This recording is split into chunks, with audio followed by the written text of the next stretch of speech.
Levítico, Deuteronômio 18, a partir do verso 9. É porque na verdade Deuteronômio é uma repetição das leis de Levítico, né? Por isso que eu estou voltando tanto. Diz assim a palavra do Senhor: quando entrares na terra que o Senhor teu Deus te der, não aprenderás a fazer conforme as abominações daquelas nações. Entre ti não se achará quem faça passar pelo fogo seu filho ou sua filha, nem adivinhador, nem prognosticador, nem agoureiro, nem feiticeiro, nem cantador de encantamentos, nem quem consulta espírito adivinhante, nem mágico, nem quem consulta os mortos, pois todo aquele que faz essas coisas é abominação ao Senhor. E por estas abominações o Senhor teu Deus lança fora diante de ti as tais nações. Perfeito serás como o Senhor teu Deus, porque as nações que has de possuir ouvem procrastinadores e adivinhadores, porém o Senhor teu Deus não permite tal coisa. Procrastinadores. Oremos. Pai, em nome de Jesus Cristo, eu entro em tua presença em oração nesta hora e quero pedir ao Senhor graça, misericórdia, socorro em tempo oportuno. Que tu, meu Pai, venhas por tua infinita graça, por tua infinita misericórdia, por teu grande amor, abrir as nossas mentes para poder entender a tua palavra. Nós sabemos, Deus, que nós só podemos entender os teus desígnios por meio da tua palavra, se teu Espírito Santo nos instruir. Então, abre nossa mente hoje, sopra o teu Espírito em nosso meio, ressuscita, meu Pai, os nossos corações que possam muitas vezes estar frios ou mornos, e se nós estivermos mornos, o Senhor nos vomitará. Então, aquece-nos, nos faz incendiar novamente com o fogo do teu Espírito Santo. Podem esses ossos voltar a viver, Senhor? Se tu soprares o teu Espírito em nós podemos voltar à vida. Então faz as coisas hoje, meu Deus, para que teu reino avance, para que a glória seja tua, em nome de Jesus Cristo. Amém, amém, amém. Amém, meus irmãos. Quando começou a se falar-se muito acerca do dia 23 de hoje, de setembro, começaram a trazer um sensacionalismo, um alarme, um alarde, uma falácia acerca do que aconteceria hoje, o fim do mundo, a volta de Jesus, o arrebatamento da igreja. E como sempre, meus irmãos, quando as pessoas falam essas coisas, sem terem firmezas nas Escrituras, sem terem profundidade na revelação de Deus, simplesmente se deixando levar por os seus pensamentos, os seus desejos obstinados de adivinhação de seu coração, as coisas falham, o evangelho cai em descrédito e o mundo zomba daqueles que pregam acerca da volta de Jesus. Muito se falou acerca do dia 23 de setembro, no caso hoje, e nós vimos hoje piadas em vários sites, porque foi apregoado que hoje seria o fim do mundo, mas nada aconteceu. E se aconteceu, a gente se livrou. Alguma coisa aconteceu. Será que tem alguma redoma protegendo a gente? E eu li esse versículo de Deuteronômio 19, versículo 9 até o 14. Deuteronômio, para poder trazer para os irmãos algum entendimento acerca da palavra de Deus. As práticas que algumas pessoas tiveram de tentar adivinhar o dia da volta de Jesus ou o arrebatamento da igreja, com base no alinhamento que aconteceu nos astros e que só poderia ser visto em Jerusalém. Muitos começaram a dizer que era arrebatamento da igreja, o início da tribulação. Isso com base em estudos astronômicos e astrológicos. Astronomia e astrologia são coisas diferentes, certo? Mas é bem verdade que o Senhor, em Gênesis capítulo 2, versículo 14, Ele estabeleceu os corpos celestes como sol, lua, estrelas e até mesmo planeta para determinar tempos e estações e para dar sinais. Amém? Ele disse essas coisas, mas Ele proibiu que nós consultássemos essas coisas, que com base em alinhamentos nós buscássemos tentar adivinhar os tempos e as estações, pois era isso que os pagãos faziam. Os cananeus, o povo que morava na terra de Canaã antes do povo de Israel tomar aquela terra, eles consultavam os astros, e Deus disse que estava expulsando aquele povo de diante dos olhos do povo hebreu por causa dessas abominações. Eles, entre aquele povo, existia quem consultava mortos, quem consultava mágicos, quem eram encantadores e quem praticava adivinhação.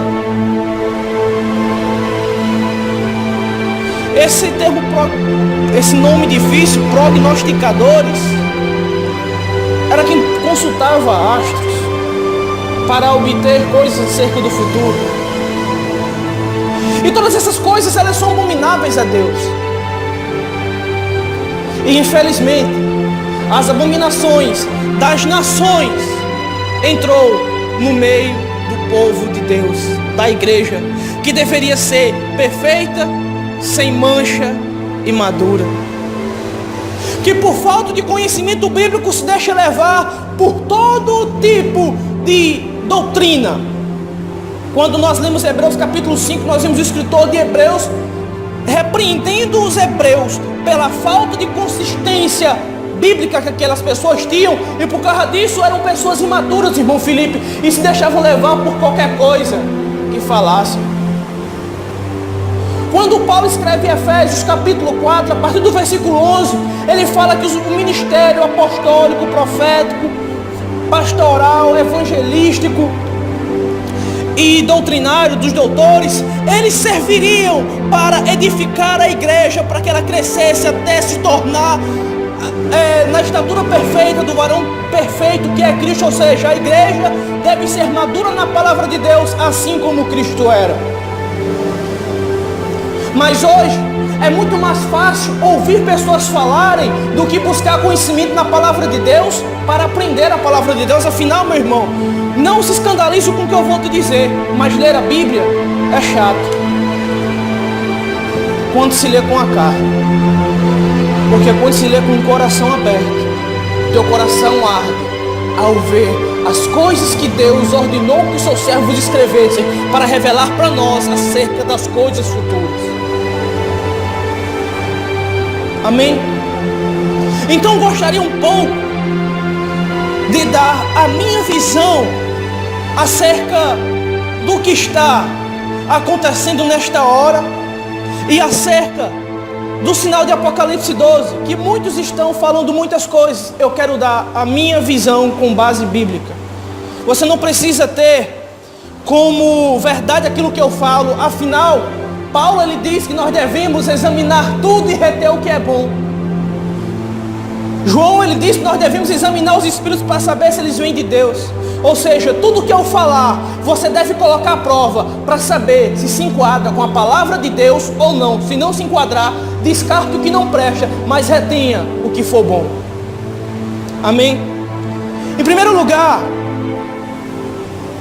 eu quero ler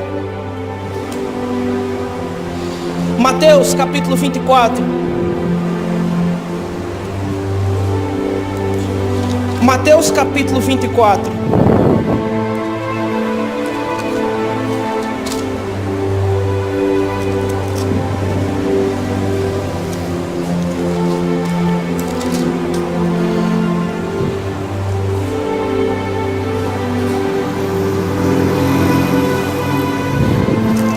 Versículo 11, que diz assim: E surgirão muitos falsos profetas, e enganarão a muitos. Amém? Meus irmãos, nós sabemos que o dia e a hora da volta de Jesus é desconhecido. Nós sabemos que, por mais que o dia e a hora sejam desconhecidos, o tempo da volta de Jesus seria conhecido por causa dos sinais que precederiam aquele dia. E um dos maiores sinais, se não o maior sinal de que Jesus estaria voltando, ou que Ele está voltando, é o surgimento de muitos falsos profetas, que ensinam falsas doutrinas, que trazem falsos ensinamentos, operam falsos sinais e prodígios, e que fazem que muitos sejam desviados do caminho verdadeiro, por causa da falta do conhecimento das Escrituras. Nós vemos que muitos falsos profetas têm se levantado, principalmente no meio neopentecostal.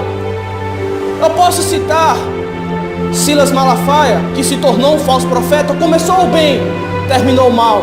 R.R. Soares, que com sua doutrina de que quem não dá dízimo vai para o inferno, fazendo assim com que a graça de Jesus seja anulada, se tornou um falso profeta, pois prega mais acerca de bens nessa terra e algumas coisas boas acerca do Evangelho do que a verdade clara, nua e crua.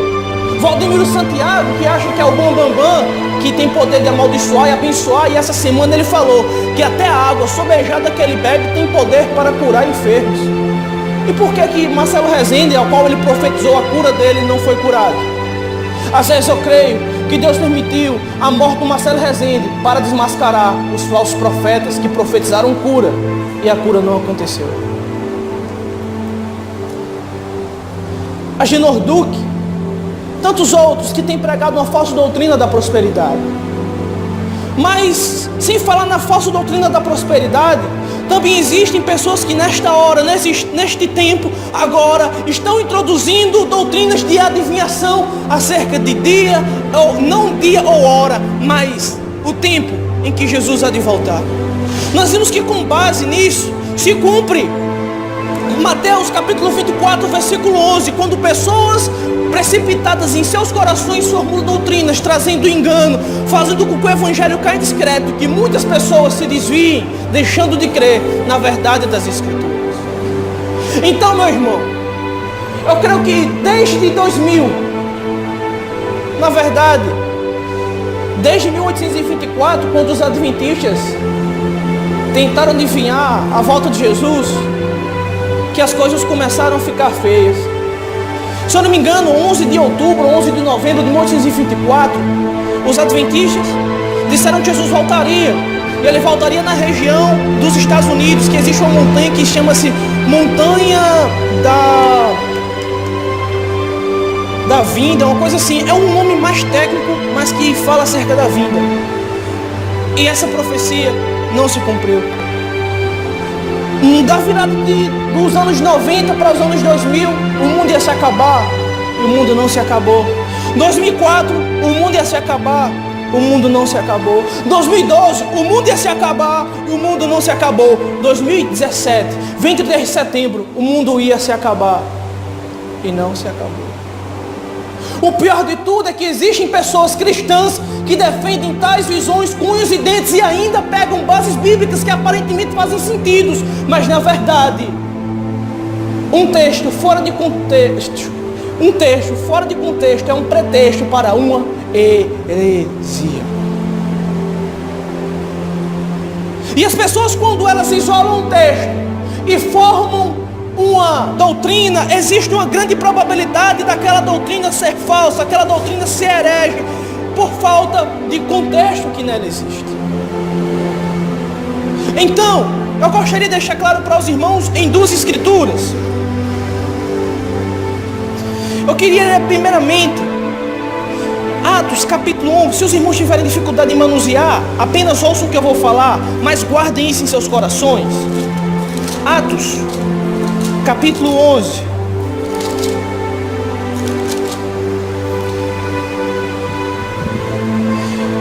Quando Lucas ele escreveu Atos, ele escreve acerca da ascensão de Jesus aos céus. E quando Jesus estava prestes para subir aos céus, ele chegou a dar instruções dizendo que o povo seria revestido com o Espírito Santo, e entre outras coisas. Só que Pedro, curioso para saber acerca das coisas ocultas de Deus, ele vai e pergunta no versículo 6 de Atos 1. Aqueles, pois, que se haviam reunido perguntaram-lhe, eu creio que isso foi Pedro: Senhor, restaurarás tu neste tempo o reino de Israel? E Jesus lhes disse: não vos pertence saber os tempos ou as estações que o Pai estabeleceu pelo seu próprio poder. Preste atenção nessa palavra-chave.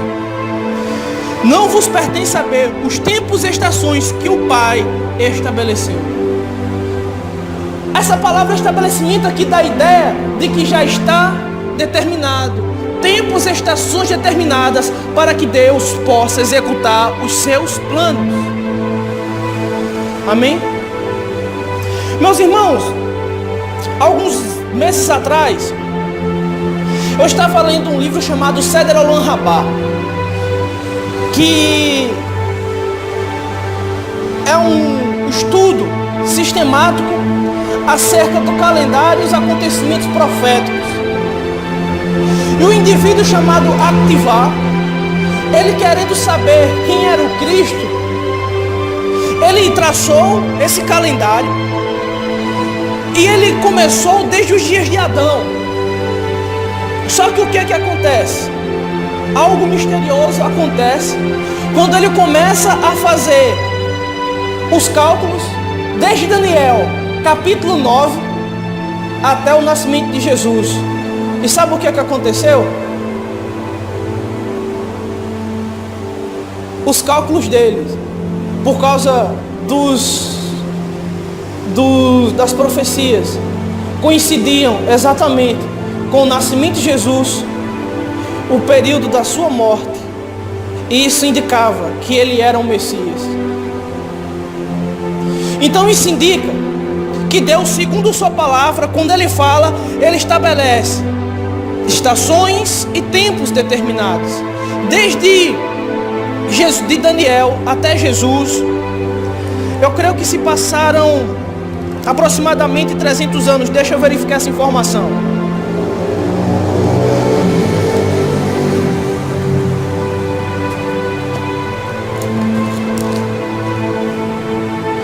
Cerca de 530 anos se passaram de Daniel até o dia de Jesus. Isso significa que a profecia de Daniel, no capítulo 9, até o nascimento de Jesus, a entrada triunfal dele em Jerusalém, a sua morte e ressurreição, ela tinha um tempo já pré-determinado por Deus, já pré-estabelecido. E se ele estabeleceu, iria se cumprir. Ele não iria tardar aquele acontecimento. Iria se cumprir. Amém? Tomando como base que Deus ele tem tempo pré-estabelecido, eu quero também ler com vocês Atos 18,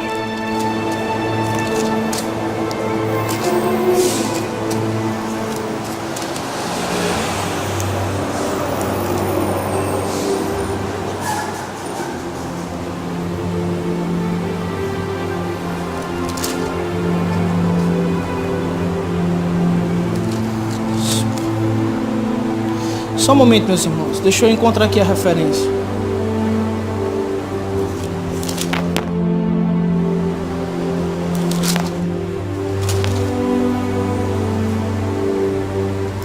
Na verdade é Atos 17.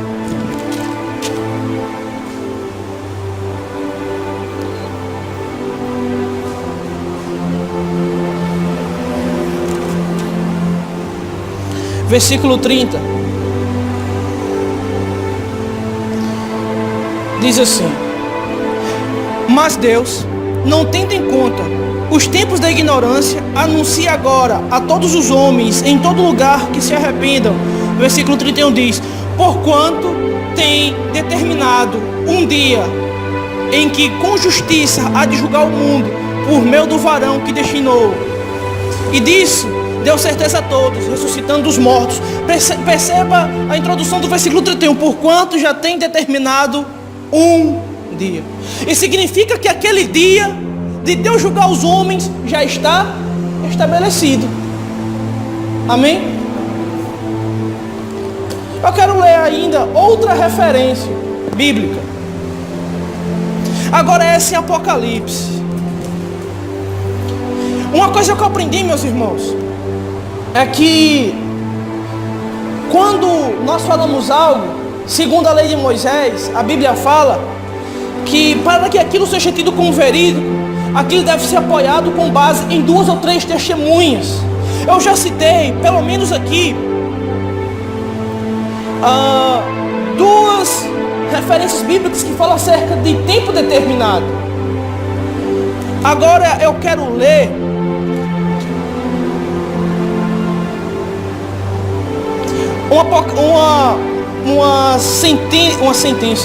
uma referência que se encontra em Apocalipse.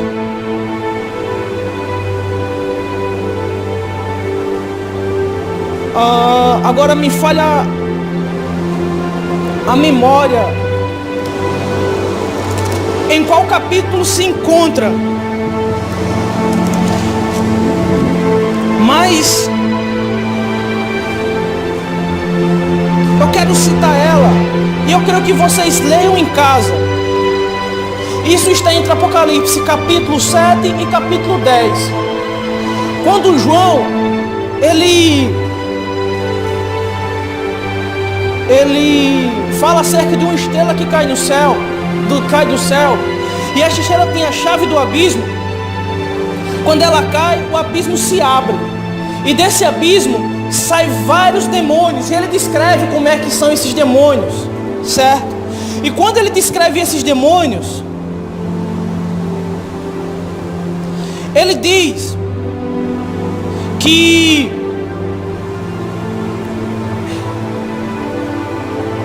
esses demônios eles foram liberados para aquele dia, mês e ano já determinados.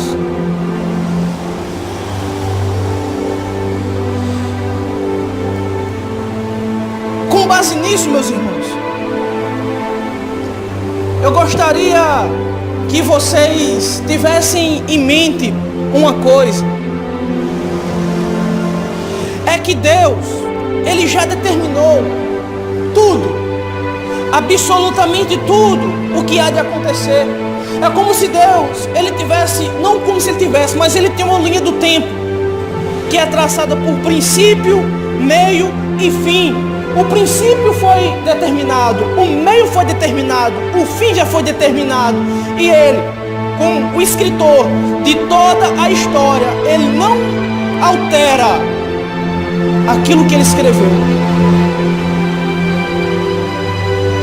Tudo que Ele escreveu já foi determinado. Eu citei aqui 2 referências bíblicas acerca de tempo determinado. A terceira referência me falha a memória, mas está em Apocalipse, e é exatamente quando uma estrela cai do céu. E segundo a referência, ela tem a chave do abismo, e quando o abismo é aberto, sai delas demônios, e esses demônios foram liberados para dia, mês e ano. Achou? Apocalipse 9 quanto?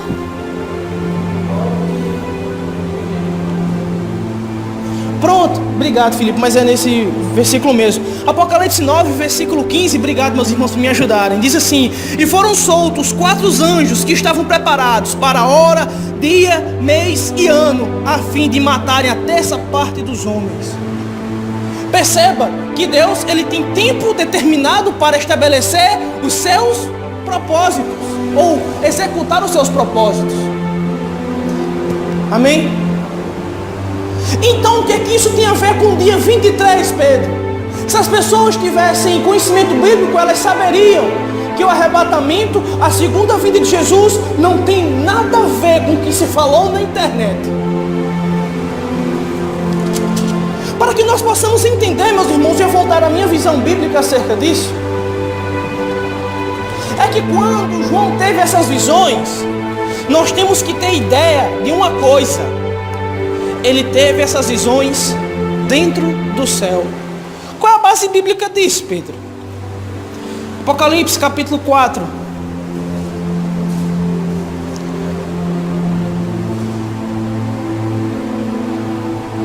Versículo 1 diz assim: depois dessas coisas, olhei, e eis que uma porta estava aberta no céu. E a primeira voz, depois dessas coisas, olhei, e eis que estava uma porta aberta no céu. A primeira voz, como voz de trombeta, que ouvira falar comigo, disse: sobe aqui e mostrar-te-ei as coisas que depois destes hão de acontecer. As visões de Apocalipse, elas se deram não na terra, mas dentro do céu. Amém? Então João, quando ele teve as visões de Apocalipse, todas as visões de Apocalipse, ele não viu essas visões no panorama de baixo para cima. Ele viu no horizontal, ele viu tudo no céu. Na minha visão, como se um telão tivesse aberto diante deles, e aquele que lhe ordenava acerca de todas as coisas que iriam acontecer, ele mostrava, digamos, numa tela de cinema celeste, os acontecimentos futuros, e João escreveu. Então, capítulo 12 de Apocalipse diz assim: e viu-se um grande sinal no céu. Agora fica incógnita: ele estava na terra e olhou para cima e viu um sinal no céu, ou ele viu um sinal literal no céu? Ele viu algo no céu. E vamos tentar descrever essa visão. Na minha visão, você não precisa acreditar nela, mas retém o que é bom. Diz assim: uma mulher vestida de sol, tendo a lua debaixo dos pés e uma coroa de 12 estrelas na cabeça, estava grávida com dores de parto e gritava com ânsias de dar à luz. E viu-se um outro sinal no céu: eis um grande dragão vermelho, que tinha 7 cabeças e 10 chifres, e sobre as cabeças 7 diademas. Vamos falar primeiramente da mulher. Amém? Toda vez que Deus se refere ao seu povo em profecia, nós sabemos que em profecia Deus usa símbolos. E toda vez que Deus se referiu em profecia ao seu povo, em modo espiritual, Ele sempre chamou o seu povo de mulher. Quando nós vimos Ezequiel 16, quando fala de quando Deus tirou Jerusalém lá da descendência de Abraão, quando eles ainda eram pagãos, e por causa que Deus chamou Abraão, Deus o chamou e o justificou. Pela fé fez ele pai de multidões, o pai da fé. Deus, ele chamou a sua nação de minha amada. Quando nós lemos o livro de Oséias, Deus trata Jerusalém como uma esposa. Quando nós lemos Isaías 61, versículo 10, Isaías, ele recita uma mensagem profética dizendo assim: me vestiu de salvação, me cobriu com justiça, e como uma noiva que se enfeita, eu o esperarei. Você percebe que, como em forma simbólica, Deus se refere ao seu povo como uma mulher? Como é que a igreja é reconhecida? Como noiva. Amém? Então vamos fazer uma análise aqui. Digamos que essa mulher vestida de sol é o povo de Deus, porque mulher em profecia representa o povo de Deus. Esse vestido de sol, eu vejo ela, na minha visão, como o povo de Deus justificado pela doutrina de Cristo. Mas o que tem a ver o vestido de sol? Lembra que em Isaías, em Apocalipse, Jesus, ele é chamado de estrela da manhã, o sol da justiça? Então essa mulher, ela está revestida de Cristo. Meu irmão, e quem está vestido de Cristo tende a ter dores de parto, pois todo convertido sente aflição em sua alma por causa dos seus pecados. Não era isso que Paulo dizia à igreja dos Gálatas, que orava e sentia dores de parto para que Cristo fosse gerado nos Gálatas? Essa mulher sentia dores de parto. Ela estava vestida de sol, revestida de Cristo, revestida da lei da graça. E embaixo dos seus pés estava a lua. A lua, na minha visão aqui, ela é simboliza a lei de Moisés, que não foi abolida. Cristo, ele não veio abolir a lei, mas ele veio dar um novo sentido. Então, a antiga ordem ensinada e cumprida na carne, Cristo agora ensinou a cumprir no Espírito. E aquela mulher agora revestida de Cristo, pisa na antiga lei, que é o que dava a se entender, era salva pelas obras. E agora, a nova lei que essa mulher está revestida, a salva pela fé. A coroa com 12 estrelas, você pode ter dois pensamentos. Ela pode simbolizar as 12 tribos de Judá, mas também pode simbolizar a doutrina dos 12 apóstolos, que é a coroa de glória da igreja. Sem a doutrina dos apóstolos, nós não teríamos conhecimentos acerca do que é salvação pela graça. Pedro, e o dragão? Quem é o dragão? Simples, Satanás. E o que Satanás estava para fazer com essa mulher? Queria persegui-la, queria destruí-la, certo?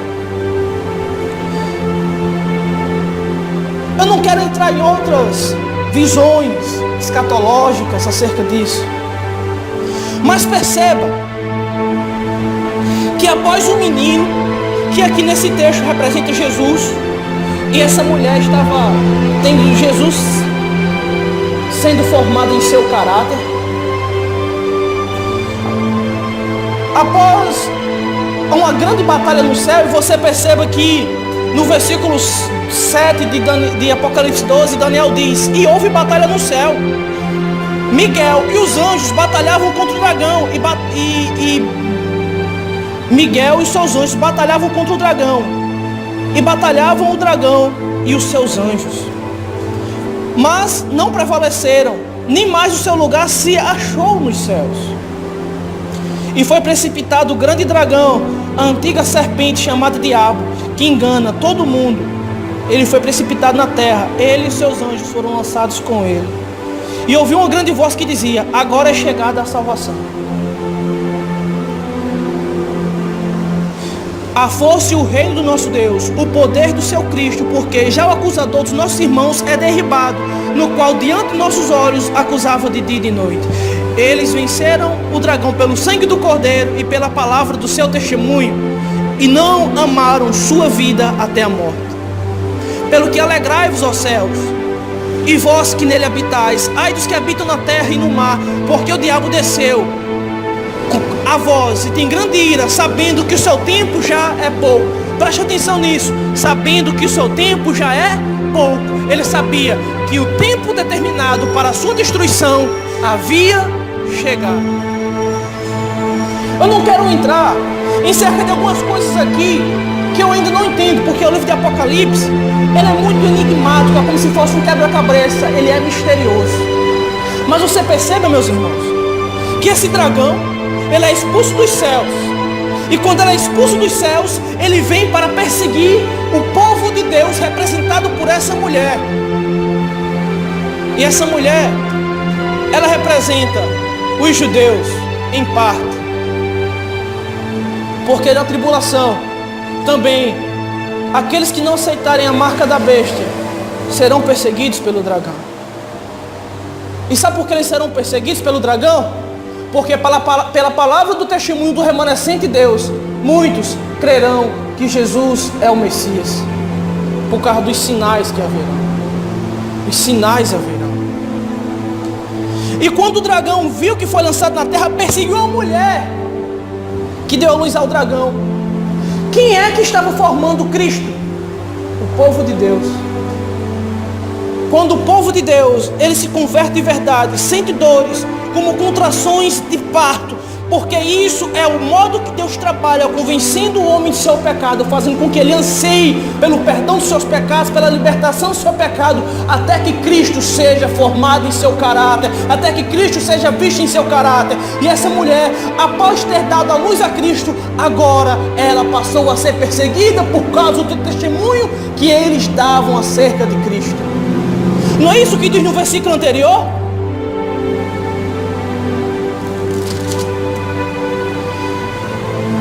E aqui existe algo bem interessante.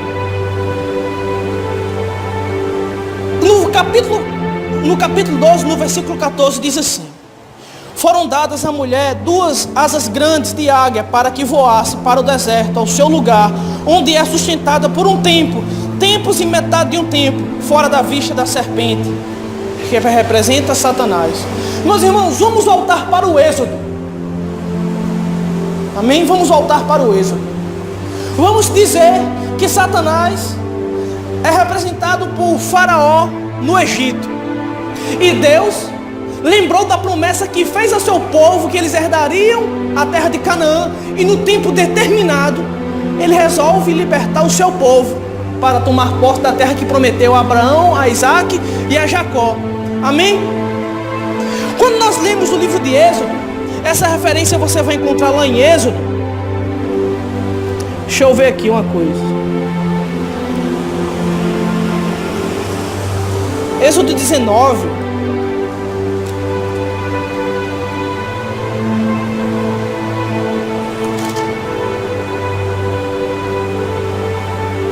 Só um momento, meus irmãos. Eu sei que essa referência ela está em Êxodo. Quando Deus ele fala: fui eu que vos tirei do Egito com asas de águia. E simboliza que Deus estava dando o livramento ao seu povo.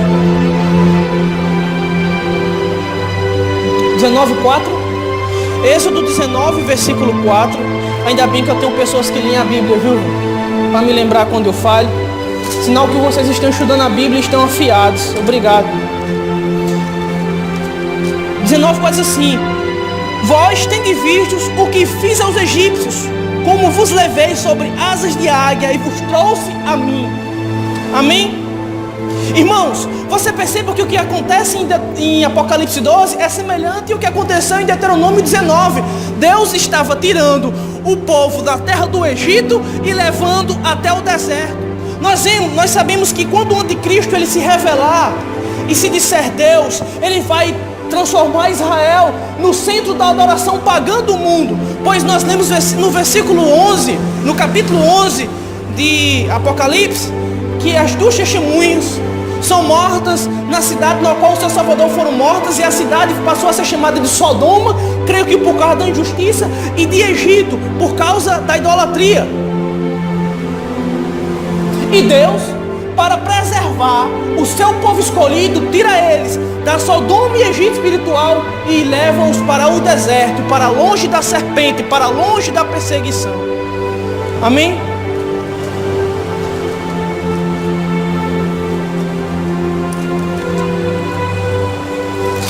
Voltemos para Apocalipse 12. E quando a serpente viu que o povo estava recebendo o livramento de Deus, amém? A Bíblia fala no versículo 15 que a serpente lançou da sua boca atrás da mulher água como um rio, que pela corrente a fizesse arrebatar. Lembremos que Apocalipse é um livro de profecias, e água aqui tem um significado, e dragão tem um significado. O dragão era Satanás, que naqueles dias vai estar encorpado em um homem, e esse homem terá poder sobre povos, ele terá um exército, terá fiéis. Então essa água que sai da boca da serpente é o povo do anticristo. E você pode perguntar: Pedro, onde é que você encontra na Bíblia que a água representa povos?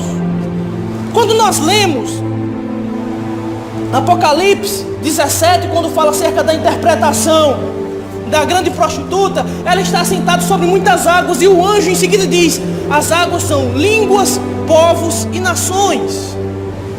Amém? Então, o povo do anticristo vai perseguir o povo de Deus, porém vai acontecer aqui um milagre. Olha só o que aqui diz: e a terra ajudou a mulher, a terra abriu a boca e tragou o rio que o dragão lançara de sua boca. Meus irmãos, em que episódio da Bíblia a Bíblia relata que a terra se abriu e engoliu os inimigos de Deus? Lá quando Corá e Abirão se revoltam contra Moisés, acusando Moisés. a terra se abriu e engoliu os inimigos de Deus.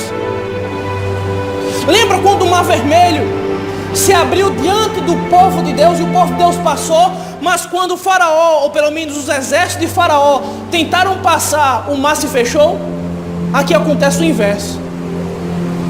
O exército de faraó tenta perseguir o povo de Deus, só que Deus abre a terra e engole as primeiras vítimas da tribulação, vivas para o inferno. Vivas, elas foram vivas para o inferno.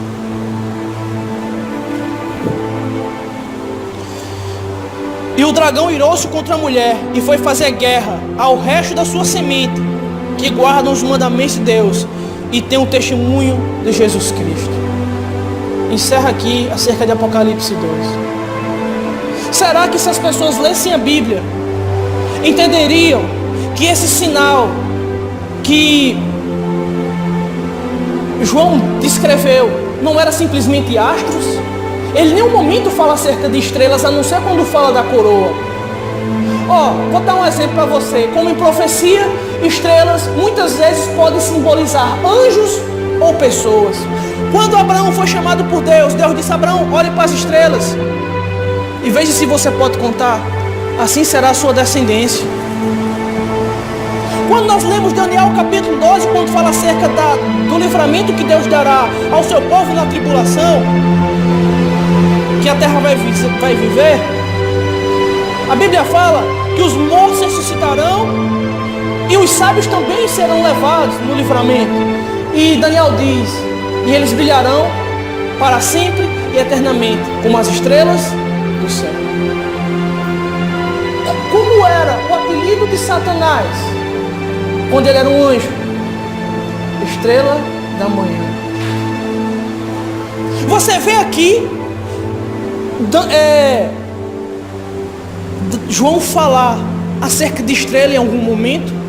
Não, ele descreve uma mulher, e essa mulher representa o povo de Deus. E esse sinal que João viu aqui não tem nada a ver com aqui as pessoas falaram acerca do que aconteceria hoje.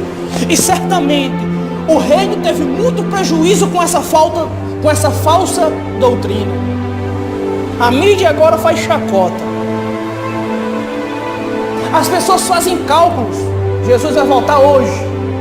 Ontem tinha um rapaz dizendo que Jesus voltaria ontem, até o fim do dia.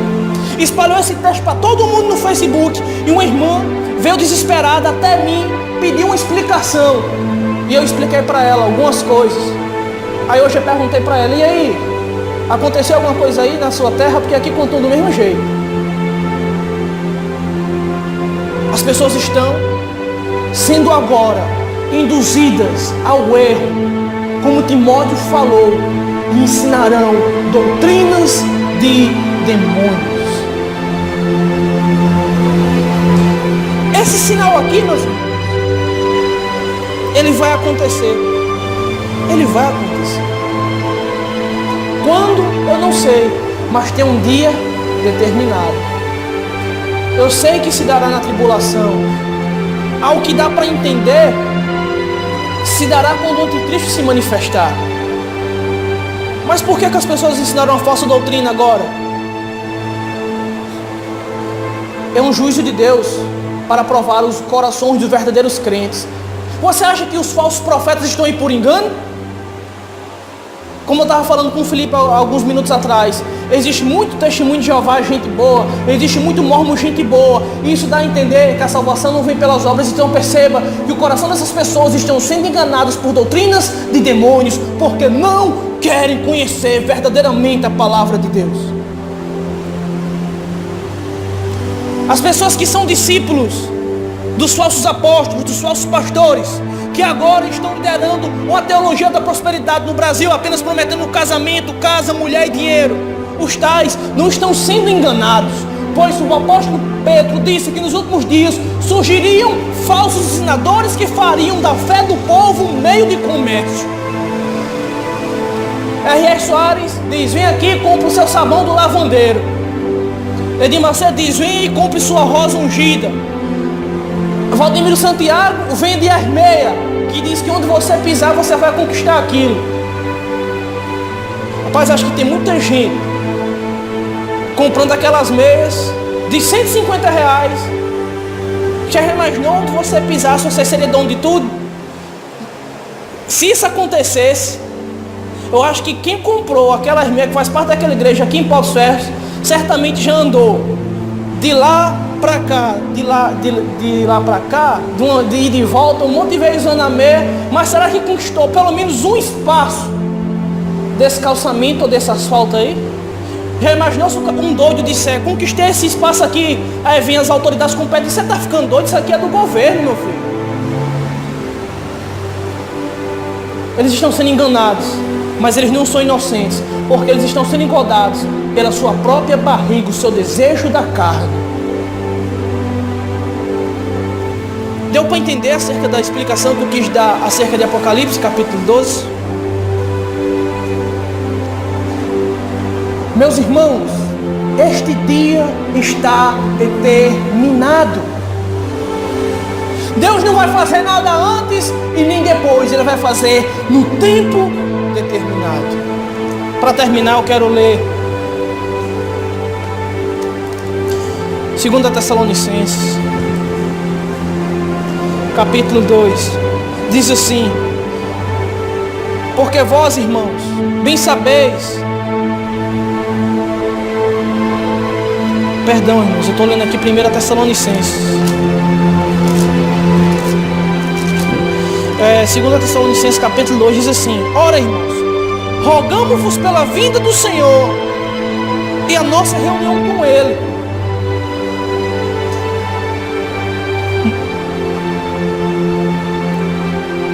Desejo que não vos movais facilmente do vosso entendimento, nem vos perturbeis, quer por espírito, quer por palavra, quer por epístola, como de nós, se o dia do Senhor já estivesse perto. Você percebe que Paulo aqui dá a entender que antes da vinda de Jesus iriam acontecer falsas profecias, falsas visões, falsas doutrinas. E ele diz: não se movam facilmente daquilo que eu já tenho dito. A Bíblia ensina acerca do tempo que Jesus vai voltar. Não diz o dia nem a hora, mas diz que o tempo é conhecido. E o maior sinal de que Jesus está voltando são as falsas doutrinas que estão fazendo com que muitos sejam enganados e desfaleçam na fé. O meu compromisso aqui com vocês é ensinar a verdade e nada mais além da verdade. Guardem essas palavras no coração de vocês, meus irmãos. Não se deixem levar por falácias da internet. Não se movam facilmente do vosso entendimento bíblico. Leia a Bíblia. Quer ser sábio na palavra de Deus? Leia a Bíblia. Fazem 7 anos que eu sou crente, ou pelo menos vai fazer agora, no finalzinho desse ano. Eu leio a Bíblia faz 7 anos. No decorrer desse tempo, eu já acreditei em muita doutrina. Eu já fui discípulo de pregadores da prosperidade. Já fui admirador de Valdemiro Santiago. Já fui defensor de Silas Malafaia. Já fui simpatizante de R.R. Soares. Já admirei Benihim. Mas quando Deus abriu meus olhos, mostrando que esses homens pregavam a falsa doutrina, eu me apeguei apenas à palavra de Deus, pois ela é o suficiente para corrigir o nosso coração e nos fazer entrar pela porta estreita que nos leva à salvação. Eu prefiro ficar com a palavra de Deus. Ela é infalível. Amém? Guardem essas palavras, meus irmãos, no coração de vocês. E por favor, não se movam facilmente do vosso entendimento. Deus nos abençoe.